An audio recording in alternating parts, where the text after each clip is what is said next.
All right, welcome everyone. This is meeting number 2 to our farmers market. We're exploring interest in a farmers market in New Orleans East. And I'll begin by running through just some notes from last time. Let me screen share here. So we had a meeting last time with Ryan and some of the vendors, Monica and Ashley and Mama D, and we laid down some initial groundwork for the New Orleans East market. So here's our agenda today. We're going to recap some of what we talked about last time very quickly.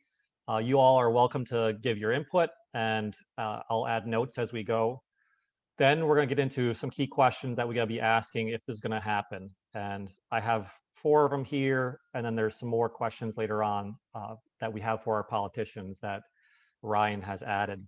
And then finally, we'll hit next steps forward. So what are the next things that we have to do to push us forward to a market happening, hopefully in September? So feel free to jump in whenever, stop me or add anything as I talk. Right now, here's a view of where we plan on having this market. So this property is owned by Wade Burgess, and this is on Bullard and Morrison. And he has graciously said we can use his property, and he didn't request any payment for it, although we would have to sit down and actually come to agreement of what that looks like. How often can we use it? What's expected of us? What can we expect from him? And this area is pretty well trafficked, which would help increase visibility of the market in the community. And obviously you have residential around there where people can hop out the front door and walk on the sidewalk and come to the market, which just makes it that much better. And then it's a site that has plenty of space for vendors, and then it also has plenty of space for parking as well. So that's the current site that we're planning on holding the markets. And we can always, as we start up, we'll assess if it's working well. And if it works well, I think that's a good place for it. If not, we could always look for other locations. So I'll run you through the mission of that we kind of established last week. And this is what we came up with. The New Orleans East Farmer Market functions to provide fresh food options to New Orleans East residents that is mutually beneficial for residents, vendors, and small businesses in our community, while providing a center for nutritional education and support. So the focus here is really healthy, fresh foods. It's not going to be exclusive to that. So there will be, later on, we talked about some of the vendors and which vendors we allow and which we don't allow. But our main focus is healthy food, and then our maybe secondary focus is New Orleans East. How can we engage the business of New Orleans East to come out here? And I feel that's a 1-2 punch. First, if we have stuff that people are interested in, so healthy food, fresh organic food that's reasonably priced, that they can't get at grocery stores, that would be a draw. But secondarily, it'd be a draw to know that you're supporting businesses right in New Orleans East. Just to interject real quick, I'm gonna have to go on mute for a second. UPS truck is getting here and the dog's about to go crazy. Okay. All right. Thank you. So any comments on that mission? Any observations? Yeah, John, when you talk about healthy, I also think of holistic type things too. Things for the body, mind, soul, just not food, but other things. And when we talk about the type of vendors who will be allowed and who want, those are the things that comes to mind to me, if that makes any sense to anybody. So overall health of the community is what we're looking at. Yeah, I think that can be part of the plan. Yeah, I think it's something that we can build upon. Yeah, especially as we figure out if this works. that can be part of our vision. And all I'll do is I'll move this down here to our vision.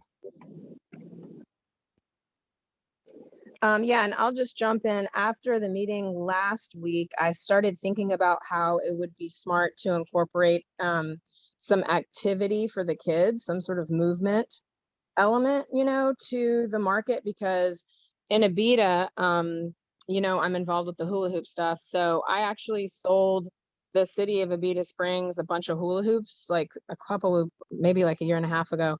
And they just keep them in this closet, and every farmer's market, they bring them out and the kids hula hoop.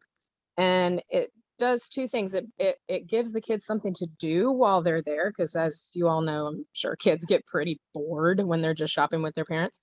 And it facilitates, a community aspect. So on that note of holistic health, I think maybe we could incorporate some small, maybe I noticed yesterday that they had just cut the grass at the shopping center. So Yeah. maybe we get like some yard games or something, like maybe cornhole. I mean, I don't know. Of course, we'll figure it out, but I just wanted to see if we could perhaps add that to our mission agenda deal that we did. So yeah. And then also with the community aspect and even healing in a way, New Orleans is known for our amazing music scene. And I know that a lot of our musicians right now are looking for places to play. And there's even like a porch concert series thing that's going on. So I just wanted to throw out there, I don't know what the logistics on our end would be. I guess it would just be like, all of the production, setup and all the things are for the musicians to handle, but a couple of markets that I do have live music. So I just didn't know if we wanted to incorporate those things as well. Yeah, and I'll add those under vision. I think that if we make our mission too broad, then we're going to be trying to do too many things at once. So the mission there will be that fresh food and beneficial for residents, vendors, and small businesses, which then I'll jump into the vision here. A new farmers market will serve as a catalyst for nutritional food options in the East, increase healthy eating habits, resulting in reduction of dietary related illnesses, and will provide, and this is kind of where that holistic thing comes in, social economic benefits to the community. EBT and SNAP benefits will be a method of payment at the market. So we want to encourage people to come use their SNAP benefits at the market. That way it's accessible to them. And then, yeah, we can incorporate this kind of long-term vision of our goal is to make this a holistic thing, that it's a place where community can gather and you can find stuff there for body, soul, and mind. Live music is kind of the culture of our area. Let's have that. That would certainly be a draw to help with our mission, right? So if we have music, activities for kids, people are out there, they're around that fresh food, they're around those vendors, there'll be business that happens there. And if I can just add, and I'll ask about the music part, because I have a girlfriend who actually she's from New Orleans, but she lives in Dallas, and she's a singer. And I know she told me that she does sing at farmers markets in her community. So I'll ask nice. her, what's the setup? How does that work? But also, if we can have like a spotlight educational segment, like, what's the fruit or the vegetable that we're going to spotlight, and have like maybe 10, 15-minute talks on it. Like, what can you prepare with it? What is it good for? How does it help the body? Just because a lot of people, I'll go in the market, it's like, oh, this is an interesting looking, fruit or vegetable. What's this for? I'll just go online and say, oh, I can, use it to make this, this, and this. Yeah. And Yeah, Robin, I'm sorry, Robin is on the nose. I lived in Kansas City, Texas. I've gone to so many farmer markets. And so these thoughts are rushing through my head. And so when she said that, I remember going to one and they would cook or prepare something right there and allow people to taste it, even have a little recipe for it and that sort of thing. And that's what's going through my head when Robin stated that. Yeah, I think that's captured in here, this vision statement. So one of the, as we do this market, we're going to need to find data points so we can keep supporting this market is working and having an effect in our community. I found from another market a very good analyst tool where anyone who buys from the market or receives, let's say, food and veggies from the community garden, we ask them to take it home and then write on an index card what meal they cooked with it. And then they write the recipe on the back of that card and they bring it back. And so you have people who are cooks in our community Yes. bringing back their recipes, and then you almost have this automatic cookbook that you create from the people who are buying this produce. Okay. And then So, oh, go ahead, Ryan. something that I've done at home that's been super helpful, I found just like an herb guide, and it's like what spices or herbs to use in it. It's actually really, really great. And I laminated it and I keep it in my kitchen right below the spice drawer or spice cabinet. And I'm cooking something, I'm like, it's kind of bland. What do I need? Instead of like trying to randomly pick at will, I just pull out that little laminated sheet and it's like, okay, well, your protein is beans. This spice goes good with beans. It also pairs well with these other spices. So I'm definitely planning on having a bunch of those printed out and ready to hand out at the market, because I always, for those that have not been to the New Orleans East Market, I always try to do an educational piece of some sort. So I'm going to do that, but I would love getting with Ashley, because obviously herbs are her thing. I know the garden, you guys have herbs that you just give away when you have the excess and everything. So finding ways to make that transition of, you know, you actually can grow mint in your window in your kitchen, and here's how you would use it, or, you know, all the different herbs. I think that alone will be huge, because one of the benefits to EBT that a lot of people don't know about are your SNAP benefits. If you have, like, you can go to Walmart, and if they sell a potted plant that produces something you can consume, like say a pre-potted tomato plant, you can buy that with SNAP benefits. You can buy seeds, but you cannot buy like the dirt and the pots on your own. So obviously, if we can do it pre-potted, something like tomato or different herbs, that's something one that you can buy with your SNAP benefits. So it's not even coming out of your pocket per se. And we're making that connection, which is super important, especially when you're teaching people gardening, making the actual connection of putting their hands in the dirt as opposed to just, you know, a handout saying this herb goes good with that. That is been shown to have like a very significant impact. Yeah, I think if that's ingrained in our mission, where if we're looking for vendors, that would be a way of promoting their product. So if someone is selling herbs, then have them hand out that sheet along with those so that they, you know, they can promote their product, and then people become interested in the product. Absolutely. And I think it's it can help introduce seasonality to folks, and you know, teach them how, like, you know, certain things or grow in certain seasons, you know, and sort of that that aspect of it. Yeah. And so in the chat, Miss Greeley said we could collect the recipes, create a book, and possibly even sell that to use as like a fundraiser kind of thing, which I think that's awesome. Like I remember doing that kind of as a kid, and like, you know, bands and stuff or different fundraisers, you would do like these little cookbooks with people that put their stuff together, and that was our fundraiser. So like that, great idea. Love it. All right, good. So we'll add that as a note. Yeah, then Kim said that, so Kim is a yoga and dance instructor, and she's been offering yoga for the community garden, and she's always interested in offering those for people. So that can happen at the market too.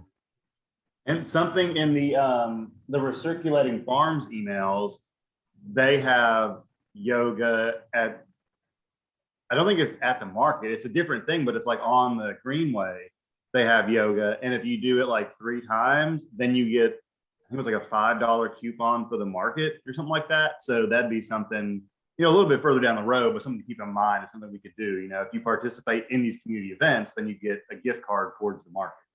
Right. Yeah. Yeah. There's incentives that we can definitely share with people. Yeah, Kim says $20 off the markets. Ooh, that's a good deal. Okay, good. So our focus will be kind of this inclusive market that's almost the heartbeat of New Orleans East. I don't know. I see Miss Greeley wearing your New Orleans East Matter shirt, and you're part of that organization, I'm assuming. And Yes, I know I am. you all have tried a few things to encourage the community to come out. Mhm. Just give me a quick, what are the obstacles of people getting out and being and functioning as community? Yeah, as you know, knowledge and education is key. We've noticing over there where Swagman is, and I don't know who's involved. I don't even know right now. And our organization is attempting to get sustainable economic development into New Orleans East. That is our vision. That is our mission. We are working very hard with the 3 anchor areas, which is Lincoln Beach, where the plaza used to be, and Six Flags. And if we get those, that's where more attraction we think will come to New Orleans East. But as we look at, I'm as you know, John, I'm a part of Next Door, and people are always, they have great ideas, and they will complain the day is Amen. long. But at the same time, we have to stop complaining, and now we need to set plans and action in place to do. Yeah. So when we have the challenge of people not knowing who to contact, who to go to, who to get involved, who to get engaged, what have you, we just stay stagnant. And I would say today, of course, the pandemic is not helping any, as you know. When we need to really, Zooms are great, but people need to be touchy-feely, see in person is better, as we all know. So that has been a challenge for us.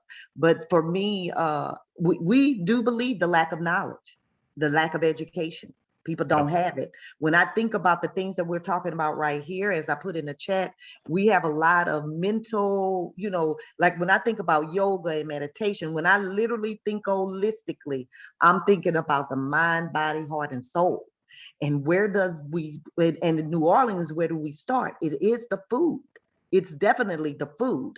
So, and when we think about the big picture and how we're going to move forward with this, those things will eventually have to be incorporated in teaching with the illnesses that, particularly in our community, African American, the illnesses, and teaching them when they're young. And so I applaud whoever that is over there in where Swagman's used to be. I think that's what they're trying to do, having our fingers and hands in the gravel, in the dirt, and growing things from the root of it. And with education and knowledge, that will come. Okay, yeah. And getting visible, right? So being out visible for people, I think that's part of it. And there's so many lines of communication right now, and so many of those lines are, you don't get good information. So No. giving blurred out lines. Yeah. Okay, that's our vision. Anything else that you'd like to contribute or comment on the vision? And this is something that will continue to develop, I anticipate, as we go along. So we don't need to nail down this is exactly what's going to be, but just as long as we have some future point, it drives us there until maybe we get stuck, and then we revise our vision and just keep moving forward. I'm not 100% sure it goes under vision, but I would say something that I think will be crucial. The biggest part was, like you said, the information. How do we get it out there? Which was a big thing for me. So having some kind of website or social media presence and a logo, like something that people can recognize and see, and we can say, like, this is whatever New Orleans East Matters event, or whatever kind of umbrella term we want to use. That way people can recognize and see that this is something helpful for the community. Yeah, we be identified. That's definitely true. Definitely. And I've thrown this around with Ashley a little bit. Our community garden website is not Brown Community Garden, it's grownola.org. And we've thought of allowing other organizations to use that website as kind of an umbrella website. And then you have information on there. Another option is there is NeorleansEast.com, which I think is run by, I think his name is Keith or Curtis. That's been sitting stagnant for a while. And so there are these methods that could work well for this information and distributing it, but it just hasn't been used wisely yet. So, okay. We can also, like the council have communication go out. We have that, like you said, with social media, which is very, we all know, popular now, particularly with the youth. And what is that? It's a on the web that Cindy is having now. I'm sorry, it escapes me, but you know, with the hospitals and things of that nature, wherever we can promote is always good. So we will just have to, like you said, John, get a management of how and where we would, and then continue with that type of media and information to go out to those entities. Right. Very good. All right, let's jump into the when. So last time we established September markets. We were shooting for Saturdays, the 2nd and 4th market. The reason for 2nd and 4th market is there's another market happening on the 1st and the 3rd Saturday. And for us to get the right amount of vendors, we don't want to be competing with other markets. We want to be complementary. So as of right now, that's the market times. And then 3 o'clock to 6 o'clock p.m. And I put a note there, further input from the community is needed. So if that's a time when people just aren't available or aren't out, now I know that we're not going to cater to every single person. You know, there's going to be some people working on Saturdays, but if we want to establish some sort of regularity, we want to make it so it's very easily accessible for people and convenient for people at that time. And then included in that time is the availability of crops for farmers. So we got to consider production schedule for them. And then the hope is by October, maybe we could do an every week market, depending on the success of September markets. Okay, so that's the when. And I think a larger group would be needed to really establish and nail down if that's a good when, or if we need to change when it is. But any objections to that time or any insights? No, I think that's a solid place to start. And then what we can do is we can just create like a survey monkey thing, print off a bunch of QR codes, and like every vendor could just like put it on their booth, or if we direct it where it's like a kind of like an alley, you know, like a one, or, you know, like a line, there's one point of entry and exit, or two, I guess. Either way, that way everyone's kind of being channeled through the same thing. So everyone has a chance where they can kind of see that QR code and they can scan it. It'll take them straight to the survey, and it'll be just super basic questions, you know. What's your preferred day of the week? What's your preferred time slot? Would you be willing to come at a different time? Like just very basic kind of open-ended questions that allow them to comment or, you know, give specific answers. Okay. And John, what time does the market that's on the 1st and 3rd Saturday, what time is it open? I believe it's the morning time. I'm not sure if Monica has more information or Ashley. So I think it's probably yeah, I believe she said it was from 10 to 2. Yeah. Okay. Yeah, it's something we'll just have to watch because it's, you know, it's Saturday. If we are targeting, you know, New Orleans East residents initially, you know, what are they doing? I mean, for me, you know, I'm running my errands in the morning, so I'm getting back home in the afternoon. So it's perfect for me. But some people, it may be the opposite. Right. Which is where that survey would pull that data out. Right, right. Agree. Okay. And we also need some type of dashboard for metrics, just to gather metrics, what's going well, how are we measuring, our goals, we need something like that. Yeah, and that gets into this next section. Okay. So market management, and Mhm. this is, I'll run through this quickly, but then we'll put that in the back of our minds for a minute while we hit some of these key questions, because we're going to come back to that question of market management. So right now, Ryan has been managing the market out at New Orleans East Hospital, and to maybe scale up, it's going to take a lot of the time investment. And when it comes to contacting vendors or vetting vendors and enforcing rules, I mean, we have to go through some of these, even creating the rules. What rules do we have for our market? And then, yeah, some of that stuff of measuring and capturing data, so that we can have we have a quality product coming out, and one that we can continue to hone and grow that matches the needs of our community. So just keep that in your mind for a minute as we go through some of these key questions. Some of these are going to be still a little bit ambiguous, like, so who are the potential shoppers? Well, our hope is that our potential shoppers are New Orleans East residents, people with EBT and SNAP benefits, who can finally get access to good organically grown food. Is there anything else that you would add to potential shoppers? And maybe that question is kind of asking, what's their characteristics? So what's going to attract them? What do they buy? How do they shop?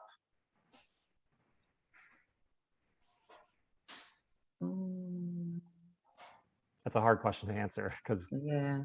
we have our own shopping habits. I think certainly, like I mentioned in the last meeting, I think it's important that people can use EBT and SNAP benefits at these markets, or those coupons that Ryan mentioned the last time. That really is something that I have noticed at the hospital market, that people, when they realize that that's a potential, then they show up and they appreciate that. Okay. And because it's fruits and vegetables initially, we can also kind of highlight, a lot of folks are vegetarians, so, that may be all that they're buying. So we can spotlight it, somehow just focus on that aspect as well. Yeah. So from my aspect of working with patients at the hospital, the biggest problem that seems to get a lot of people just kind of upset and they give up on trying to diet is just the amount of misinformation on dieting and like what's healthy and how to eat for their diabetes or heart failure, things like that. So I think we can attract them by finding a way to advertise that where these foods are to help you with chronic disease, and that we're going to educate you on how to properly do that, instead of just saying, yeah, come to the farmer's market and buy some veggies. Like, no, we're going to teach you the ways to actually improve your health with diet. So is that like food coaching? Is that what it would be?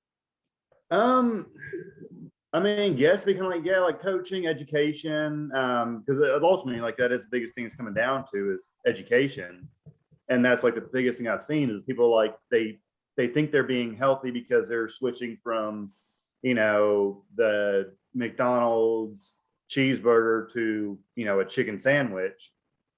And they're not seeing that big picture. And I see that so often. I mean, I would say probably at least 20% of my patients, if not more, do not think the food they eat has any impact on their health.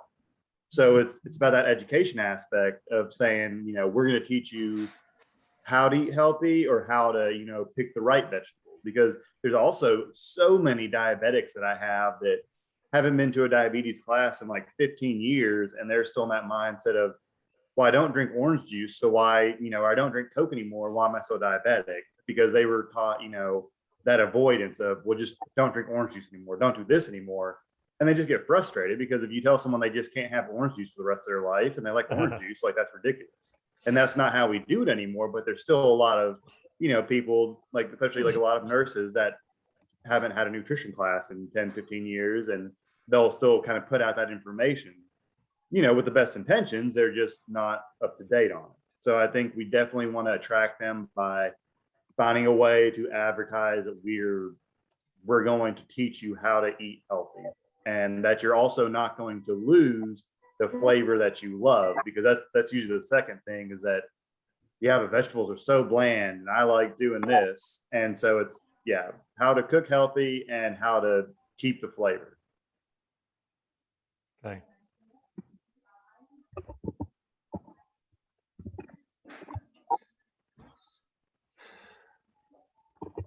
Okay, and that again will be a constant thing, defining who our shoppers and what will attract them. But I think we do have a firm grasp initially where we want to go, so that's good. Risks of the market. These are some questions I found from a survey that helped with creating a market. So, as far as risk of the market is, I don't think it's a high risk market to start up right now. As far as funds go for it, I don't anticipate we're going to have a need for a great amount of funds besides doing some marketing and then getting some vendors out there, which they will come out freely if we have people, and they will continue to come out if we have people buying their product. So any risks that pop up in your mind of a market like this? John, I don't know if you're gonna share this, where this document is. I'm a very big search and reapply type person. And when all of these questions are being asked, I'm going back and just kind of searching on the internet and seeing like, what are the risks and what are the things that we need to, and you all may have done that due to experiences with markets and things of that nature. But yeah, I'm always looking to see like what Crescent City is doing, or what, the market I had back in Kansas City. So I'm always trying to think of how do we search and reapply and address these questions as they're being asked from other market experiences, I guess. Right, and I just put a link in the chat box. That's a manual. Just gotta find where my screen is here. For starting markets, and there's also another one I'll share in the email when it comes to legal issues of markets, so liability issues. That's something that we'll have to talk about with the property owner and who takes charge of a liability complaint when it comes to that, some of that. So, and that I was hoping today to get, there's the umbrella market, which is in charge of the Crescent City market and a bunch of other markets around New Orleans East. I'm gonna talk to one of the market managers today, and I'm gonna ask them these questions and figure out if it's worth the risk for us to do something, if we're just kind of doing it in a way that's we're not really organized. So right now we don't have a president of this organization or a name for this organization. It's just community members coming together and saying, we want to do this, let's try it out, and then if it starts working, then maybe later on we can develop this organization around it. So I think our biggest risk would be that liability risk. Besides that, financial risks are relatively low. We're not going to invest in something and anticipate money coming out of it. We'll only use the money that we have to do marketing and promotion, and then the market starts. Okay. Then some of those questions, I think maybe this is a question for later on. What are the ongoing costs of the market? How do we cover them? I'm going to skip over that right now because we won't really fully know that until we talk to another market or actually do it.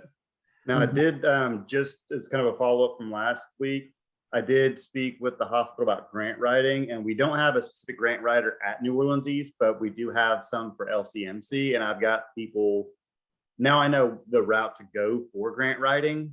Okay. So it's just a matter of, picking out the grants. So we do at least have a lead on that. Okay, perfect. Good.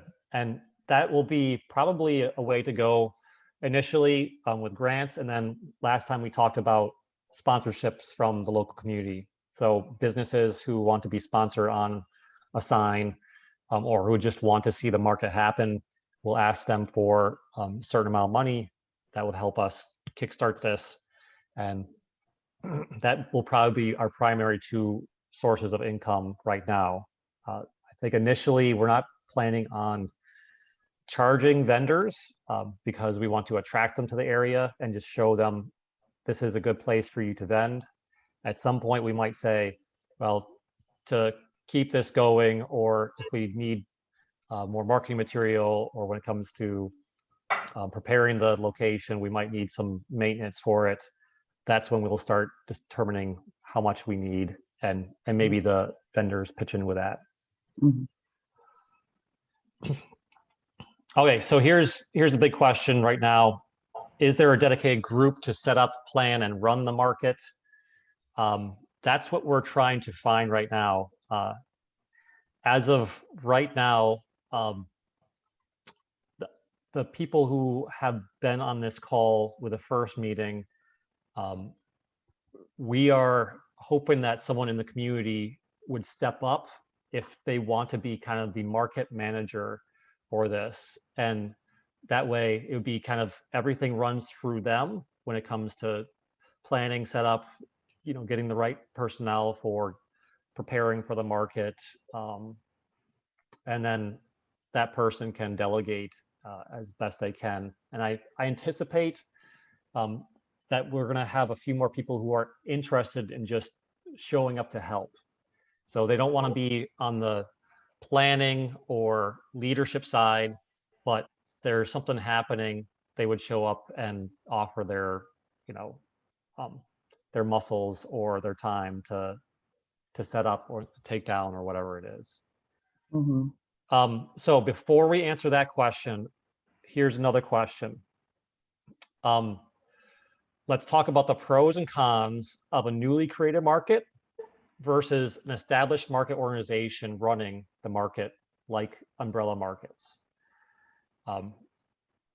And the reason I ask this is there's one way I think that will be easier, and then the other way might be more beneficial in the long term for the community. Here's my view on this, and then you guys can pitch in. A newly created market would be, I think, a disorganized market right now saying we're going to invite vendors on the 2nd and 4th Saturday. I think we could get that done pretty easily. But moving on from there, if we're going to establish this as its own market with its own rules and own fees or whatever it is, there's going to be a lot of work that goes into it, and it's going to take a dedicated person that might initially be a volunteer position. Maybe down the road it's a paid position, but then that's working through a lot of the liabilities, the legal issues,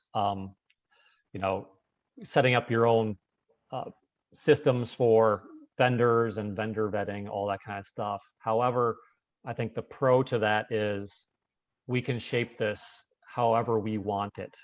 So we can create criteria that's really focused on health and focused on New Orleans East. Versus an established market, which would be very easy for a market to come in that already has the infrastructure and the rules, and then vendors just come in and abide by those rules. But then we're at the will of those markets. So what their rules are, the kind of vendors they enjoy, the kind of fees that they charge. That's the con of that side. So, and John, does ever the two align though? Like come to the table and aligned to what our needs are for the East and what our vision and mission is, and how they can come in to craft and help that. Does the two ever align? That would be my question. Yeah, I think umbrella markets would be more than willing to give us direction in creating our market. So some of their processes, they would probably just say, here's what we do. We'll give you the documents. Go ahead and take it.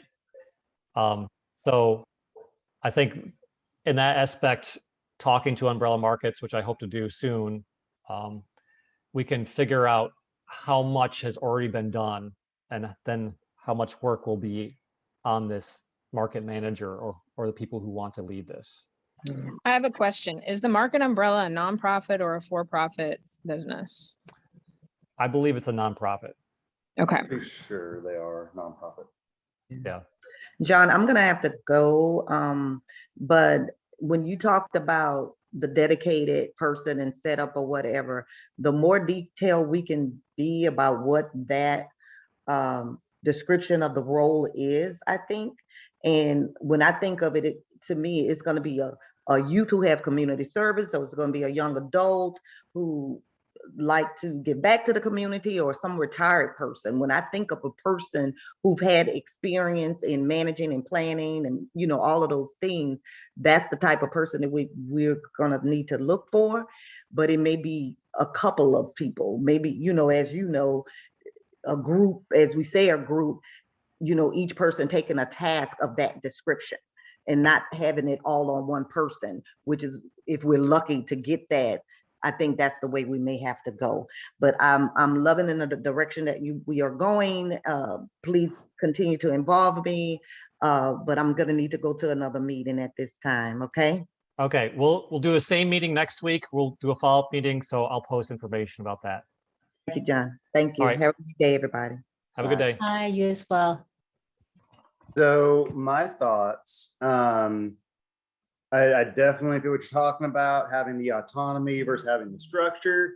Those are some very strong points. And I feel like ultimately what I guess it's going to come down to a matter of, you know, how, like, what is there going to be a contract? Are we going to, you know, if we work with Market Umbrella, is it going to be like, okay, we're going to pay you X fee and you're going to do A, B, and C? Is it going to be a 1 year thing? And then every year, do we have the option to kind of discuss, we feel like this isn't going the way that we want, or we want to move in a different direction that's more like New Orleans East centered?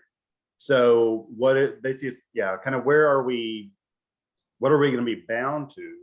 And then also, you know, kind of depending on that cost, because I think another alternative that could actually make it something really, really great that might even make it easier to get funding for, if we have, say, you know, someone that lives in New Orleans East that's going to a local college for whether, you know, probably a grad school, but maybe even like a senior year of undergrad, where they have a community project, and that project would be, you know, like, here's our goals, your project for the year is running this market, and in exchange for you doing this, we'll give, you know, a scholarship to you. So it's like, we're not necessarily paying, and that way we can kind of maintain like a nonprofit stance, which would ultimately be good for the market. But we're giving back to the community because we have a local student, we're helping them with their education, and in turn they're using their education that they got locally or, you know, wherever, but they're using their education to benefit the market. Yeah. Yeah. Go ahead, Robin. No, I said, you know, it's great ideas. You know, with the student, that's great, but, you know, their focus is going to be on, you know, their project, getting school done. And I think it's great to involve them, but not make them the catalyst to get it done. This is something that just requires, you know, a project manager, someone who has done this, you know, maybe grant writing. And it doesn't have to be on the shoulders of one person, but having that one person be the leader and being able to delegate, like, okay, this is a task, like Denisha was saying, and just working together. You know, done this thing similar to this in the past, not with community gardens, but it works when you get a good community behind you and supporting you and understanding what you're wanting to do. You know, yes, it's time consuming, but everything is. It's like, do you really want to set aside time to make it successful? What are your SMART objectives and how are you driving towards those objectives and measuring them to make sure that you're doing it right? Or if you need to kind of pivot a little bit, so that just comes all with the project management tools that you use to get it done in time.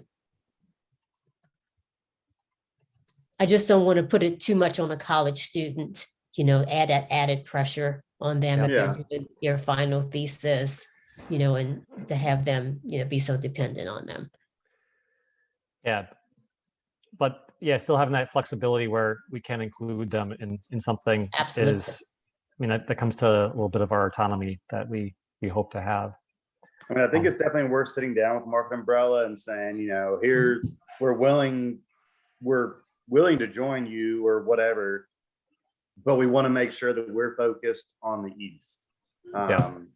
And what's going to be, is there going to be any issues in the future? When, are we going to have like yearly negotiations to, make sure we're kind of in that same direction? I think that's going to be the big thing. And you said you had a meeting with them this afternoon, or it was a different market?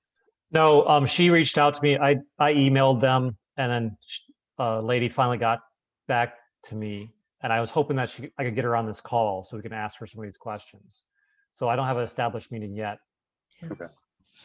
Maybe in the meantime, during this week, we can go and, do some research and just kind of maybe email that to you. So in preparation for next meeting, we'll have some kind of data around some of these questions. We're not going in blind. Yeah, that'd be great. Robin, are you interested in doing some of that research? Sure, I can do some of that. Okay.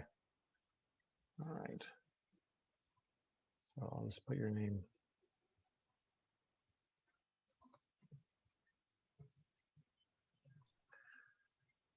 Okay. Good. And then our final point, I had startup fees, but I think we kind of talked about that already. So our budget goals would probably be mainly marketing, and then businesses to sponsor the market, and New Orleans East funds potentially to help startup. And then we have don't forget grants. And grants, yes. So yeah. I'll put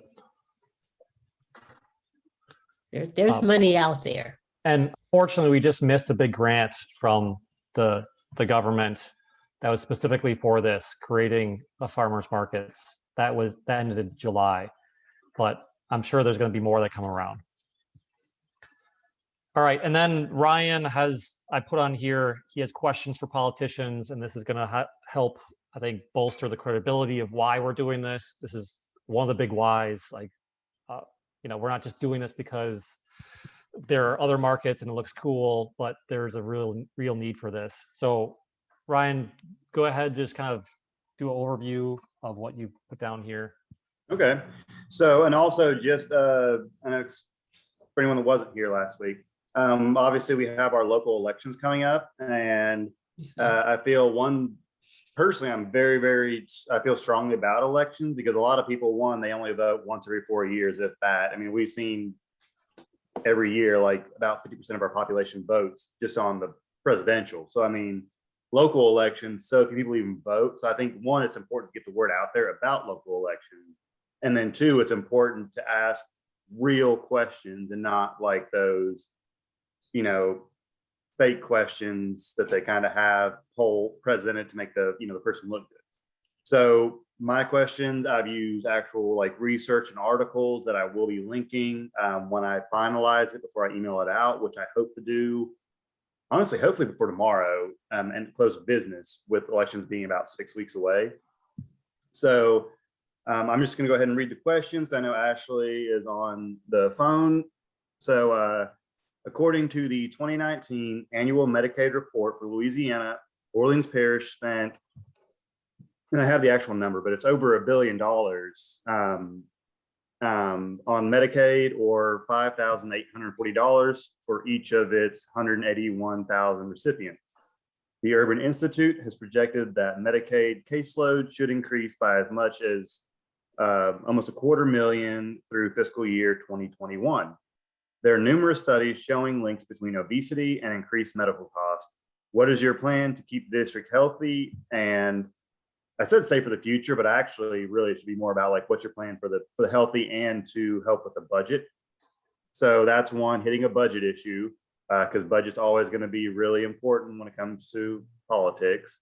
And I mean, all the math shows that when you decrease weight by even just 10%, even if someone is, you know, a very high BMI, even that 10% has significant health savings, which ultimately translates to less time missed at work and, you know, overall just savings. Because, you know, your average health insurance per company, according to the Kaiser Foundation, I think they cost your average company is around $7,000 per employee per year for their portion of healthcare. And those numbers go up with obesity rates. The next question, New Orleans East is a food swamp or an area with greater processed food establishments like corner stores and fast food near housing than grocery stores.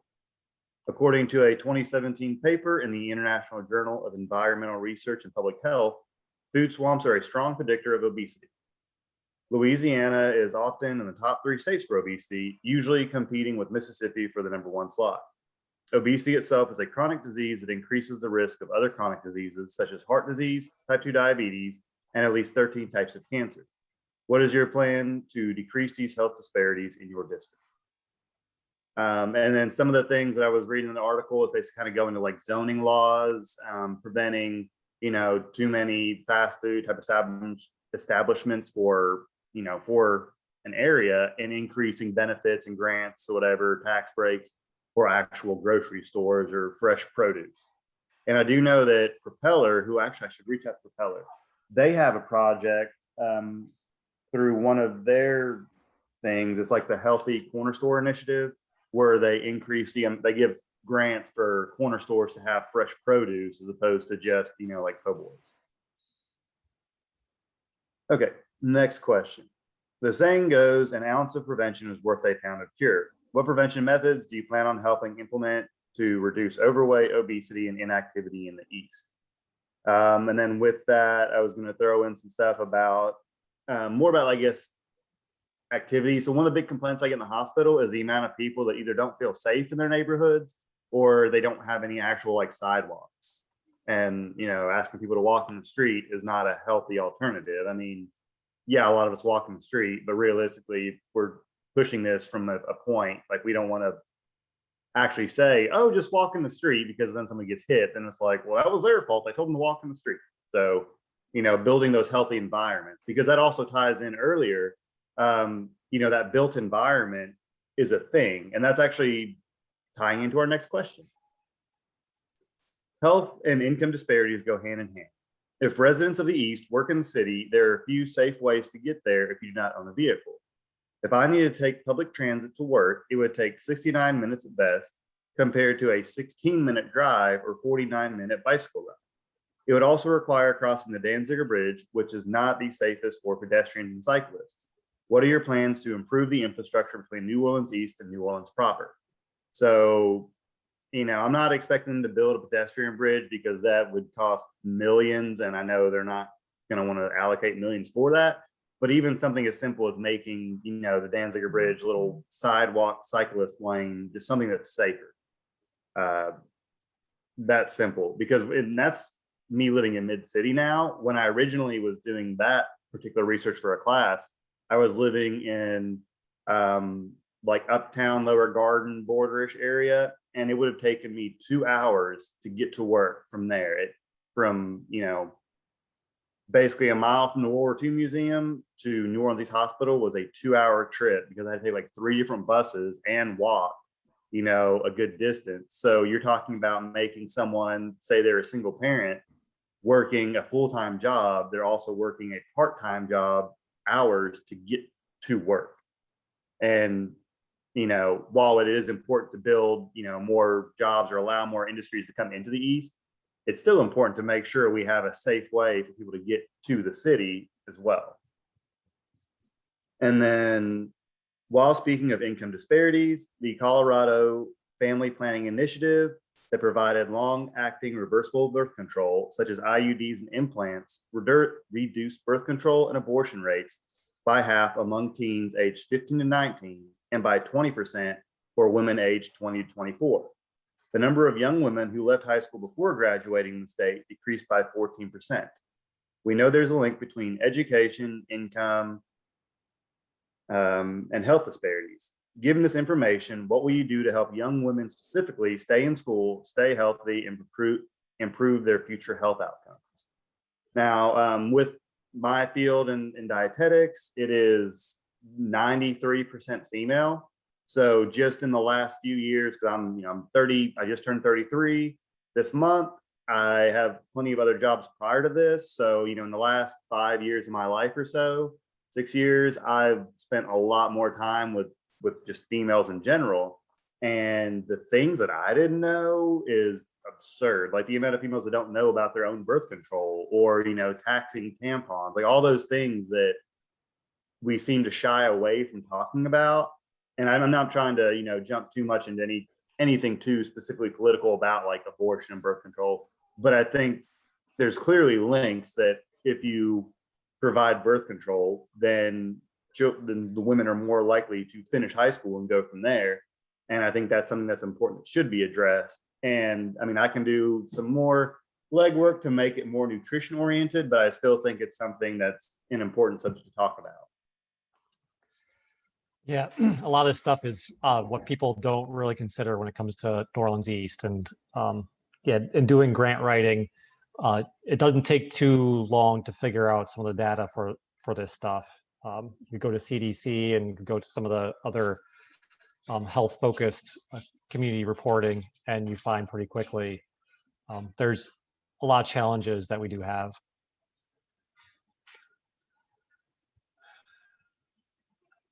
Okay, thank you for putting that together. I think those are good questions, and we should be asking our politicians these questions as they're getting closer to the election day. Okay, so next steps for this. What I have the goals from last time, including reaching out to vendors. So I have a vendor list. I wasn't going to invite them all to this meeting because I want some of the community to get a voice in this, and then maybe next meeting we'll invite more vendors and we can have more of that conversation with are you interested in having this and what kind of vendors are available. That's, I think, an action item that I took. And some of these, they're the same as last time. I'll just keep adding these. Advertising, so signage. Ryan said he's looking into some of the funding so that we can get some of that. I'm still working on that. I hope to have a solid answer. Honestly, I was hoping by tomorrow, close the business. I can't say it's going to happen for sure, but I'm definitely repressing the issue to make sure, they understand that I'm serious about it. Okay, good. So community was invited to this meeting. I think next meeting we'll invite the community as well as some vendors, and we're going to try to focus mainly on New Orleans East, and then if we do need to fill in a few vendors that we don't have in the East, then we'll try to keep it as local as possible. And then, some of these things are going to be conversation with some of the other market umbrellas like the EBT, SNAP stuff, and Market Coalition. That's on my list to do. Rules that need to be established. So maybe next week we create a very basic list of rules when it comes to the market. And then we could go over some of that with the vendors as well. And then Ryan was looking into tents too as well.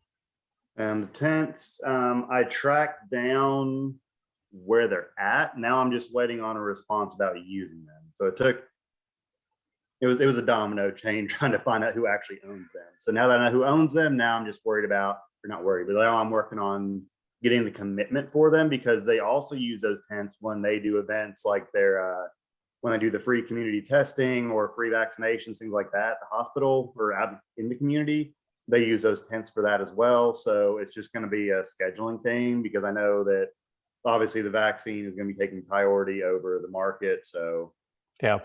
Yeah, but I'm also trying to get funding for one of those larger, more like I guess like a festival town, like just those large white ones, the more industrial style ones. I'm working on getting like a price and funding for that. Okay. Yeah, that'd be great. So Pastor John, just to circle back to the EBT and SNAP certifications, you said you're working at, because I'm assuming that's not going to be a simple thing when you're talking about federal funds and, being responsible for those and submitting and the reporting requirements that go along with that. Yeah, and that's one of the benefits of Market Umbrella. If Okay. they come in, they have all that set already. Okay. If we were to do this market ourselves, then we would have to go through a lot of some process. Mhm. Ryan knows a little more about that. Okay. Yeah. Okay. So as far as that goes, and also real quick, I just saw Monica put in chat the sheriff's office has tents, which I did see. They actually right down the road, usually like once a month, they have those tents set up for some kind of event. So definitely sheriff office tents. But yeah, so when it comes to the EBT, so currently New Orleans East Hospital Market, we are allowed to accept the Farmers Market Nutrition Program, which every year it's a federal program through the USDA, and they send out $20 worth of coupons. It's $4 coupons that people can use, and it's either impoverished elderly people or WIC also has ones they give out. And so that is just like, it's basically $4 checks, and the market has to be verified and the vendors get verified individually. It's only for fresh foods, cut herbs, things like that. There's a few more restrictions on that than there is for EBT. And then that's a really simple one to do. Now the EBT action of it, honestly, so I've started the application once, but the problem that I ran into was, since it was at the hospital, and the hospital actually, New Orleans East is part of LCMC. So it has to go all the way up to a board to get approved to start a separate bank account just for EBT, because you obviously have to have your records of it and it has to be its own account. So that's kind of the roadblock of doing it through New Orleans East Hospital. Now, doing it independently, it's going to be a little bit of a headache, I'm sure, just because it is federal paperwork, but honestly, it really didn't seem that bad. It's more of, you need to have, I'm sure they're going to do a basic background check on whoever is, the fund holder or whatever, which not a big deal. I'm Guard, just for anyone that doesn't know my background, I've got 14 years military. I have a secret clearance, and it's usually basically like a credit check, honestly. Like, they do a credit check and make sure you don't have any kind of warrants or any arrest record for something, like embezzling. So all in all, I don't think it's going to be that challenging of a process. And it does say, I think it's only takes like 30 to 60 days maybe. So, that's going to be a thing. Now, also with that, we are going, if we choose not to go the market umbrella route, I think we are going to have to probably, come up with like, what are we? Are we going to go with just Grow NOLA? Because like, that's an awesome name. I like it. Like, are we going to consider that like the market itself is Grow NOLA, and now we're under this umbrella to where the EBT would function for Grow NOLA, and then it would be, Pastor John, or we could even do like a board where there's a couple of us on there. So that will take something of kind of looking into, because we will have to have an established like entity basically to get that funding, or not funding, but to get the ability to use those benefits. Yeah. So I guess I can look into that more, and which also, again, that's going to come back to deciding, are we going to go with market umbrella, or are we going to, stick to ourselves? Okay, so maybe the first goal for this meeting is talking to Market Umbrella, and so next time we have enough information where we could say one way or another if we want to take that route. I'm assuming Grow NOLA is a 501c. Yes. Or yeah, okay. Yep. Well, it's just a website. Crown Community Garden is a 501c3, and then we just have the domain name grownola.org. So if this was to establish into something, then you have to establish that grow NOLA as a 501c3, and you have to go through some of that paperwork. And honestly, I'm fine with keeping under Crown Community Garden.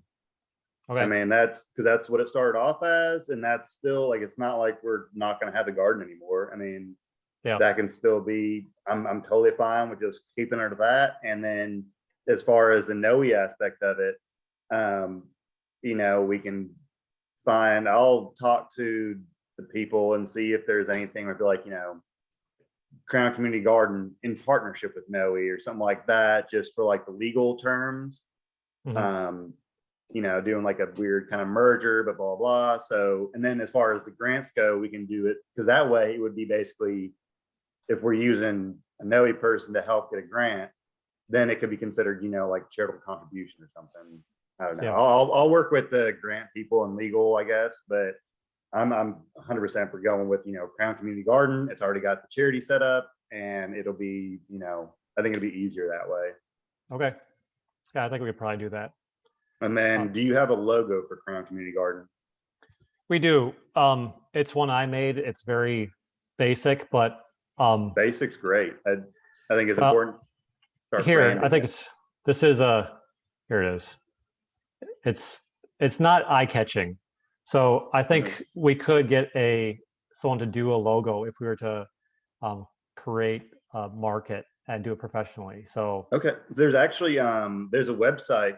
I think it might be just an app. I don't know. It's called Fiverr, and it's literally like you have people that are like graphic designers, and they'll list a price for like $5 to $10, and they'll throw out a bunch of different ideas of a logo, and then so I'll look into that, and then I can send you some of the things we get. I mean, because I will pay $5 out of pocket to have an eye-catching, simple logo. I mean, that's, you know, that's totally fine, and I think it's going to be very important to have some kind of logo to go with the name, and that way it's all about when people see that they recognize it, and it's one of those things that having that's going to be important.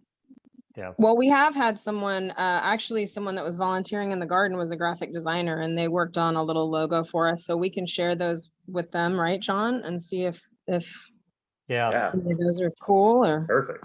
I think we could ask him the logo that you're talking about, I forget his name. The one that he made for the garden was very corporate. We need a more okay. Well, I mean, perhaps there could be sort of like a jump off point from there or something. I'll share those with everyone because I think I still have them. Okay, yeah. Or if Do John, that. if you have them still, you can share them. I'm assuming that we're gonna have like a working email list that we're gonna be communicating through. So I can just attach and reply all. Yeah, and that's one of my questions is, so far I pretty much blind copied everyone. And since it's not a great list, I'll just put everyone on there if no one objects to it. Yeah. And I'm sorry, did we talk about a name for the market, or do we want to just call it the Crown Community or the New Orleans East Farmers Market, or did we talk about that yet? I like, I mean, we can just stick with the Crown Community Garden, and then, you know, like we have that logo, and then just like the Crown Community Garden Farmers Market. Okay. Yeah, let's work on that then. I think that'll be a fun challenge to start marketing and getting that all set up. Because that's right. one thing I know. So when I do stuff, like I said, I've mentioned before, but one of those problems I've had was with advertising. And I know Cindy Wynn, the councilwoman for the district, she will share stuff. She doesn't generally post stuff on Facebook, but she'll share it. So like whenever we had advertising stuff, I would share, like send her the link, and then she would just reshare it. So once we kind of get that established, you know, we have that Crown Community Garden Facebook or Instagram or whatever, because then we can just send it to those people, like different politicians for the different districts, whatever, and just feel like, you know, because they love sharing it, because obviously it looks great for them, and there's really no work. All they got to do is hit share, and we have that. If we have that established name of like, oh yeah, that's Crown Community Garden, like, yeah, whatever they do, we'll share it because they do good for the community, you know. Okay, perfect. All right, other goals we need for next time. So I'm gonna invite vendors. Okay.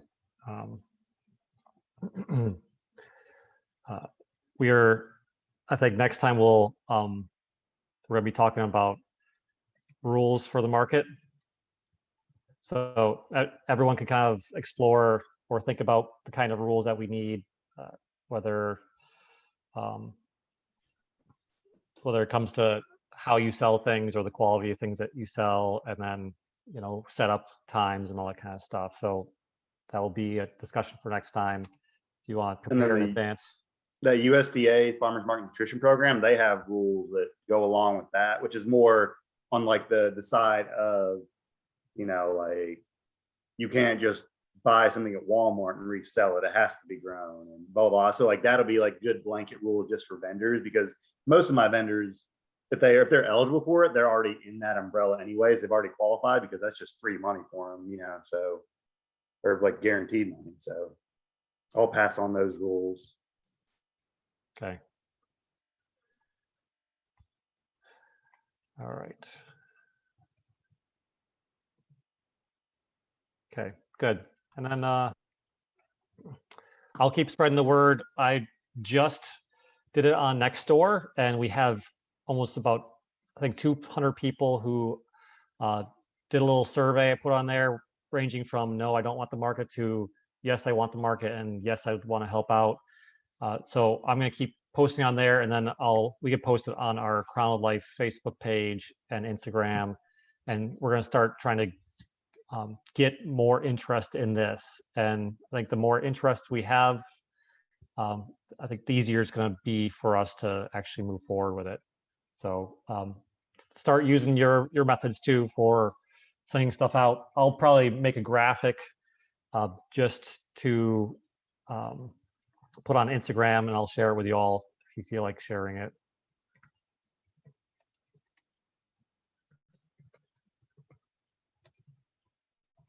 Okay.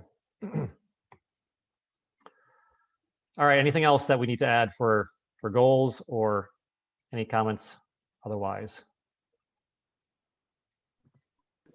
I just have a real quick comment on Ryan's suggestion to have that little shed painted. I was at an event, and there was an artist there, and I mentioned it. I threw it out there to that person, and so I just thought that was a fantastic idea. As you know, John, I love art, so I've sort of taken that little idea and run with it.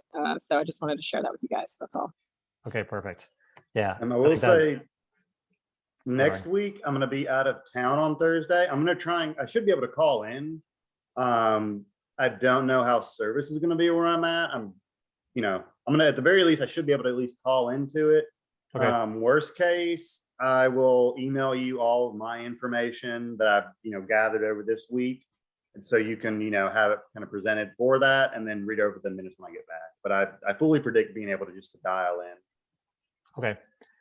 So yeah, next week we'll do meeting same time, 10 o'clock to 11:30-ish. So that would be September 2nd next week.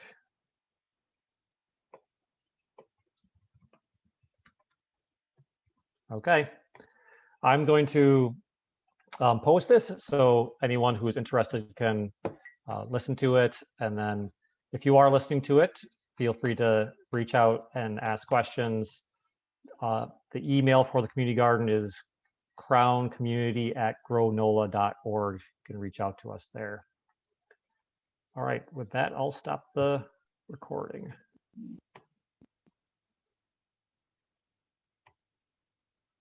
John, will you make